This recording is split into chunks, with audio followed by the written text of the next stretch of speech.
Ayo, masanya sudah tiba untuk kita bersembang KL dalam rancangan yang diterbitkan oleh Salma Birahin aka Charles Didi ini.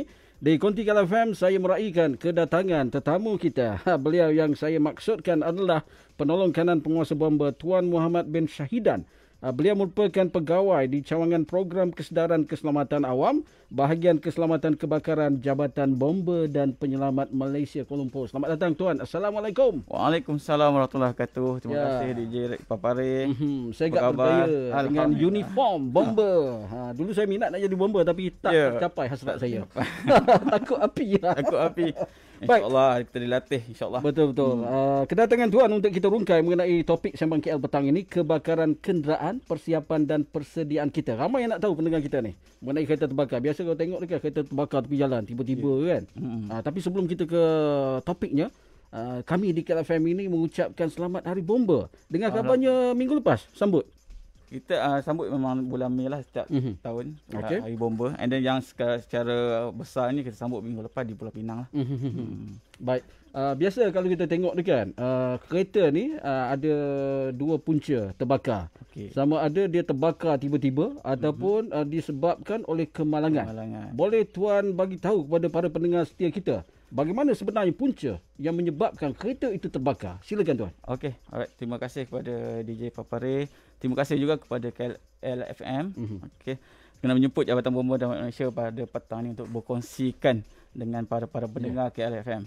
Okey, dia kalau kita tengok punca-punca kebakaran ni, kebakaran kenderaan ni, dia terbagi kepada tiga. Okey, yang pertama sekali adalah disebabkan oleh kemalangan.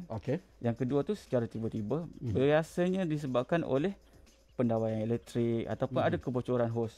Dan juga yang ketiga adalah perbuatan khianat lah. Itu perbuatan khianat ni jarang berlaku tapi kadang-kadang ada jugalah. Tapi yang biasa kita lihat adalah disebabkan oleh kemalangan dan juga oleh masalah-masalah kerosakan sistem pendawaian elektrik lah. Tapi DJ Papare, sebelum kita teruskan kepada dia punya punca kebakaran tu, saya nak kongsikan dulu sebenarnya apa sebab terjadinya kebakaran. Okey. Kalau kita lihat kebakaran ni bukan sahaja kenderaan, malah kebakaran rumah dan sebagainya. Dia adalah melibatkan tiga unsur utama. Tiga benda ni? Tiga unsur utama. Unsur ni? Yes. Unsur pertama yang terjadi kebakaran adalah bahan tu. Bahan mesti ada. Material? Material. Tak kisahlah macam kita dalam konti ni, kita ada meja, kursi, itu adalah bahan. Betul tu? Okey, yang kedua adalah benda yang selalu kita gunakan. Iaitu oksigen. Oksigen tu adalah penting untuk terjadinya kebakaran. Dan yang ketiga sekali adalah haba. Bila tercantumnya tiga unsur ni, maka terjadilah kebakaran. So kita boleh lihat macam kenderaan dia menggunakan bahan api petrol, diesel. So itu adalah bahan. Oksigen dah sentiasa ada. Dia cuma perlukan spark, haba saja. Pencetus dia. So bila terdapatnya pencetus tu, maka terjadilah kebakaran. Dan sama juga itu adalah jika melibatkan kemalangan. Bila melibatkan kemalangan, mungkin hos bocor, minyak tu tersebut bocor. Dan terdapatnya spark punca daripada kemalangan tersebut. So dia akan mencetuskan kebakaran lah bila kemalangan. Bagi yang terjadi secara spontan ataupun secara tiba-tiba, macam kita parking kenderaan, tiba-tiba kereta terbakar. Boleh berlaku macam tu? Boleh terjadi. Disebabkan kadang-kadang adalah masalah pendawaian elektrik. Di mana mungkin kita ada buat pengubahsuaian pendawaian elektrik. Mungkin daripada segi penyambungan bateri dia tak ketat dan sebagainya, dia ada spark kat situ. And then kabel lama-lama menjadi panas. Dan akhirnya dia tercetuslah api dan menyebabkan berlakunya kebakaran. Baik, kita juga nak tahu Tuan ya, bila kita sentuh mengenai kebakaran kenderaan ini, adakah yang menjadi risikonya kereta dah lama ataupun kereta baru boleh juga terbakar? Kalau kita lihat daripada segi design ataupun reka bentuk kereta-kereta moden sekarang ni, dia memang telah direka bentuk untuk mengelakkan daripada berlakunya kebakaran apabila kemalangan. Daripada segi dia punya safety, dia security, dia punya penjagaan tangki minyak dan sebagainya tu telah direka bentuk untuk mengelakkan daripada berlakunya kebakaran. Tetapi bila kemalangan ni kita tak tahu impact dia tu besar mana. Betul. So ini menyukarkan ataupun boleh berisiko untuk berlaku kebakaran. Tetapi macam kenderaan-kenderaan lama ni, dia didesign kurang safety lah. Dari segi tangki dia tak di belakang, dia bawah kan. So bila kena impact yang kuat daripada belakang tu, mungkin menyebabkan tangki bocor dan sebagainya. Itu antara design inilah yang telah diimprove lah oleh pembuat kenderaan. Itu mukadimah baru. Kita kembali, kita nak dengar lagu. Banyak lagi kita nak tahu mengenai apakah tindakan bila berlaku kemalangan. Tuan ada petua dia, ada cara-cara untuk menghadapinya kan. Biasa kalau kita ni, kau tengok kebakaran dah panik kan. Panik tuan, tiba-tiba Allah terbakar enjin ke apa kat depan tu kan, keluar asap kan. Dah panik kan. Banyak lagi yang kita nak ketahui. Jadi terima kasih banyak-banyak untuk anda yang tengok kami di live FB ya.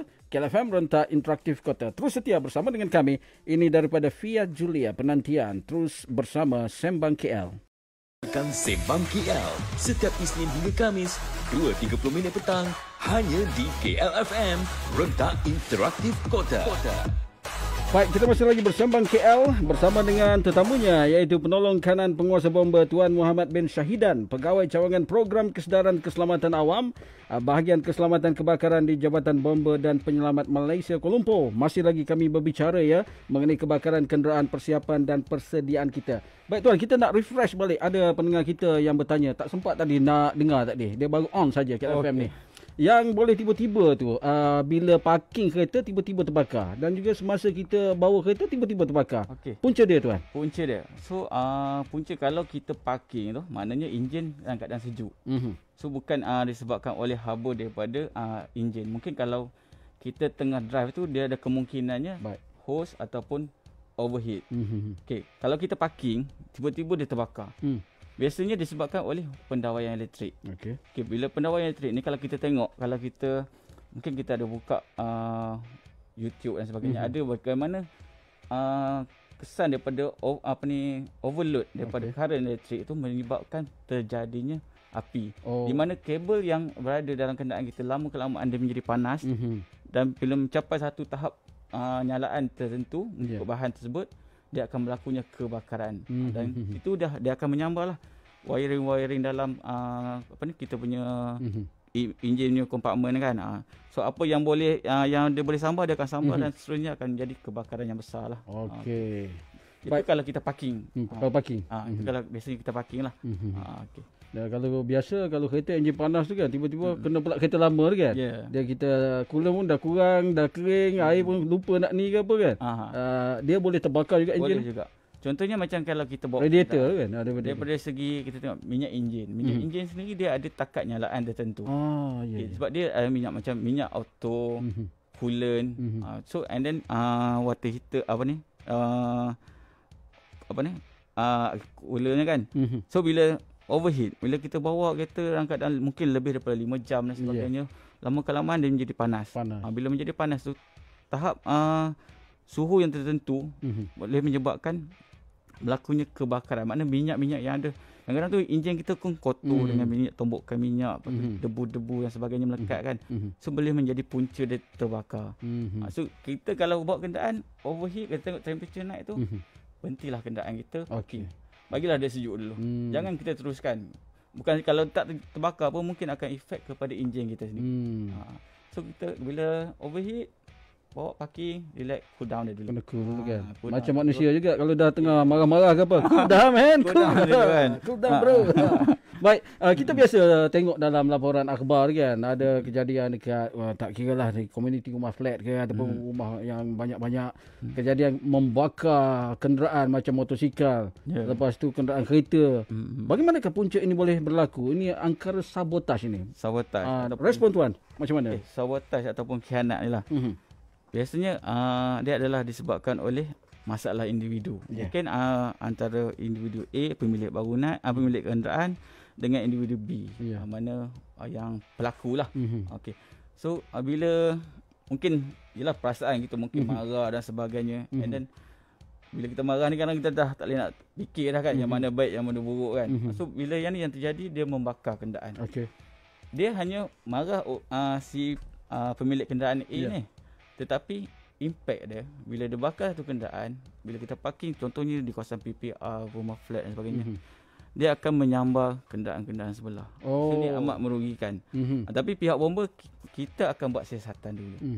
Untuk kita kena pasti punca sama ada dia terjadi secara spontan ataupun mungkin disebabkan oleh elektrik, ataupun mungkin perbuatan khianat. So di sinilah siasatan daripada unit bahagian penyiasatan kebakaran Jabatan Bomba dan Penyelamat Malaysia. Forensik. Oh, Yes. okey. Forensik ni akan membuat siasatan. Baik. Kita akan mengenal pasti kat mana kita akan kesan kat mana punca kebakaran. Kalau contohnya kebakaran mungkin bermula daripada dalam kenderaan, mungkin bahagian seat dan sebagainya. So dia orang akan ambil sampel untuk kita kenal pasti sama ada dia adalah arsen dan sebagainya, sama ada mengandungi petrol ataupun bahan-bahan bakar yang lain. And then kalau tak boleh pun mungkin kita akan boleh juga gunakan khidmat daripada K9 untuk mengesan. Anjing. Ya. Itu biasanya kalau yang besar lah. Tapi kalau biasa yang kecil, and then ada CCTV, ada bantuan CCTV, ada saksi-saksi yang boleh membantu pihak bomba untuk melakukan penyiasatan ni, lebih mudah lah. Tapi siasatan ni kita akan serahkan kepada pihak polis sebab dia menyebabkan penyiasat jenayah lah. Menyebabkan jenayah. Cuma kita daripada pihak bomba ni kita hanya fokus kepada pemadaman dan juga kena pasti punca kebakaran tersebut lah. Ikut penjelasan daripada tuan tadi, boleh saya kaitkan kan? Marahkan nyamuk, kelambu dibakar. Habis semua orang. Kalau jadi mangsa kan? Biasanya kalau kita tengok kebakaran dia akan efek 5-6 biji kereta. Kalau ada motor berpuluh biji. Ya, betul. Kita tengok seperti baru-baru ni dekat kes dekat PPR. Belah Kepung tu kan. Habis satu kawasan terbakar. Ini memang sangat tak patutlah kita lakukan perbuatan macam ni lah. Itulah kerosakan harta benda. Masalah tu kan orang lain menanggung. Masalah kita kerja, menyebabkan orang lain susah kan. Ni ada pendengar FB Live kita bertanya ni. Kalau tiba-tiba kita menghadapi kenderaan kita terbakar, apa yang perlu kita lakukan tuan? Tuan ada petua dia.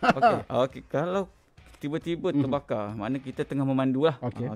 Bila kita mandu, kita nampak mungkin asap keluar daripada kenderaan kita. First kali kita parking. Pergi ke kawasan yang selamat. Parking dulu. Masukkan kalau kita berada tengah jalan, pergi ke lorong kecemasan. Berhentikan kenderaan kita, offkan switch. Matikan switch. Maksudnya matikan switch and then kita buka bonet. Lepas tu pastikan juga jika kita ada penumpang, jika ada apa ni dalam kenderaan tu, keluarkan dulu. Macam barang-barang ke apa? Barang-barang kalau boleh kita selamatkan nyawa dulu. Nyawa itu penting. Faham. Kecuali lah baru nampak asap sikit-sikit mungkin overheat saja kan. Tapi kalau kita nampak dah ada macam lidah api dah keluar daripada tu, so selamatkan nyawa kita dulu. Selamatkan nyawa kita. Kita dah selamat, anggota ahli keluarga kita pun berada tempat yang selamat tu.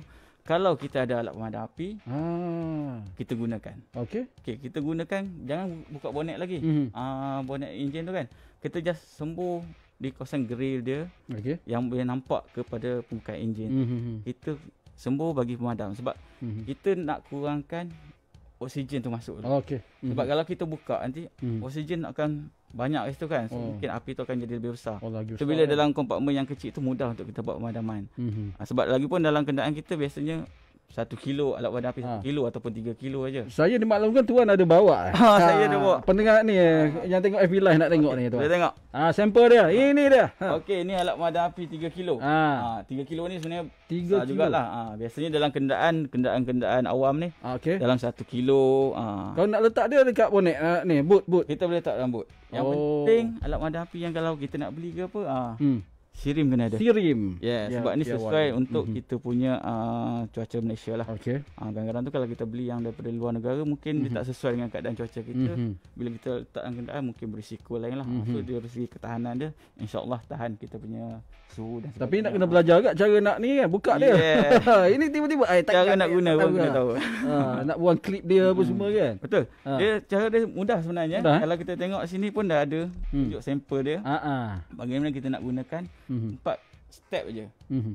Pull, aim, squeeze, sweep dan squeeze dan sweep. Makna cabut pin, pull dia, tekan, lepas tu halakan nozzle, and tekan dan sweep saja. Lebih mudah lah. Layan je gini. Layan. Cuma jangan kita campak alat pemadam api ni kat api lah kan. Itulah. Dia tak padam api. Tapi dia ni debu tuan eh? Ini debu. Oh, dia cepat padam api kan? Dia konsep untuk melemaskan lah. Dan mana dilemaskan. Macam saya kata tadi 3 unsur utama yang membakar, menyebabkan jadinya api. So yang ni dia buang salah satu unsur. Maknanya kita lemaskan, mana kita jauhkan oksigen. Kita lemaskan, so tinggal 2 saja dan api akan terpadam. Oh. Sama juga, dia kita nak lemaskan, kita sejukkan ataupun kita ada 3.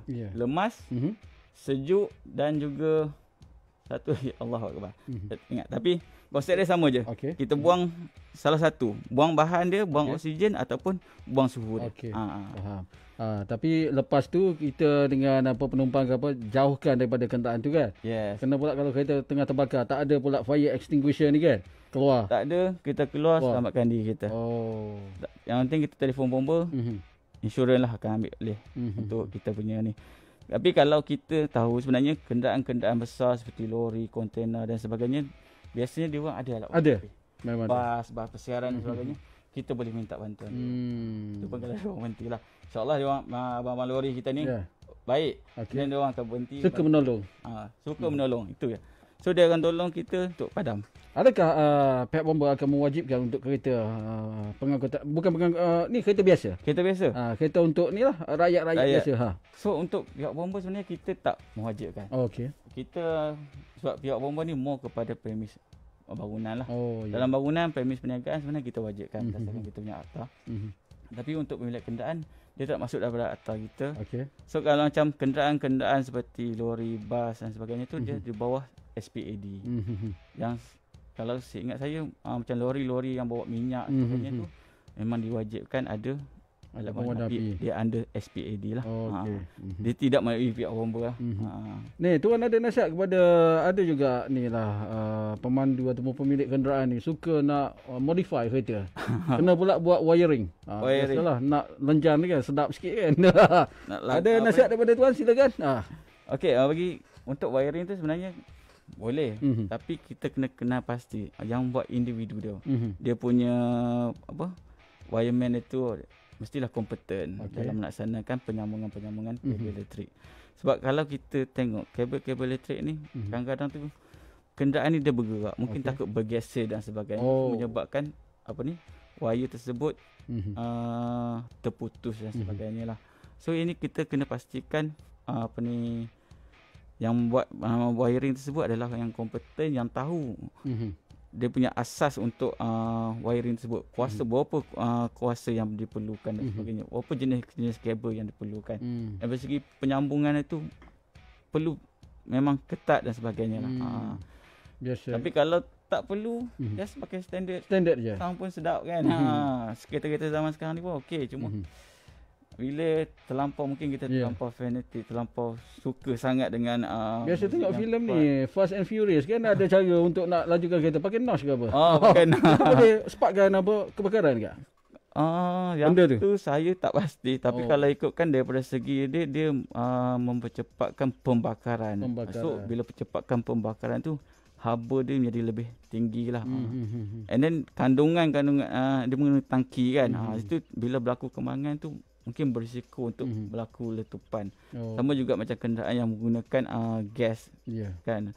Bila meletakkan gas tu, bila impact daripada belakang tu berisiko untuk berlaku letupan lah, sebab gas tersebut akan bocor dan sebagainya. Katakanlah kalau ada bahan yang mudah terbakar, kena pula orang tu parking kereta dia tempat panas, boleh berlaku kebakaran?